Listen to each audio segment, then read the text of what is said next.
just as convinced as can be that man today has much more power than he realizes. I am convinced that man has it within his power today to create a world in which people the world over can lead free and abundant and even creative lives.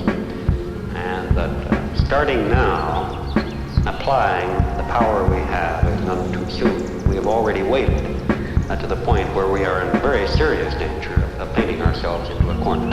One of our problems is that we tend to live for today. We tend to say that, well, one way or another things will work themselves out.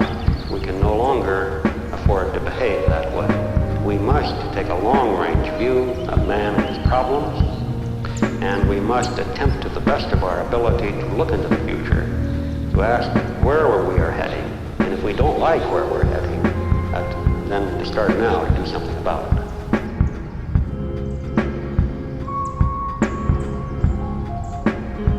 We are now in a world in which no place on earth is more than a few hours from any other place, where no one on earth really need be ignorant of what is happening anywhere else on earth, so that we have the physical capacity to be a truly single world. What is needed now is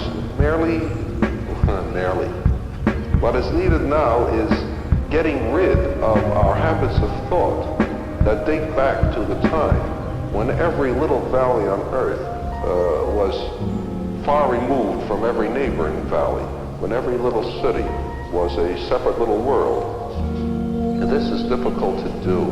It may represent, in fact, the greatest problem facing humanity a century from now, when we have all the capacity to conduct our affairs as a reasonable unit. This is not to mean that we're all going to be the same, we're all going to conform. Nobody can have regional differences, not at all. We face a number of common dangers. We can defeat those dangers only by common action. And we must learn how to take that common action. We have the physical capacity to do so. We need the heart to do so. How one can tame the human heart is beyond me. Except that I think that we have two alternatives. By a century from now, the human heart will be tamed to the extent of facing the problems of the world sufficiently together so as not to kick each other while doing so. Or else, we will have destroyed ourselves sufficiently so that this entire discussion here means nothing.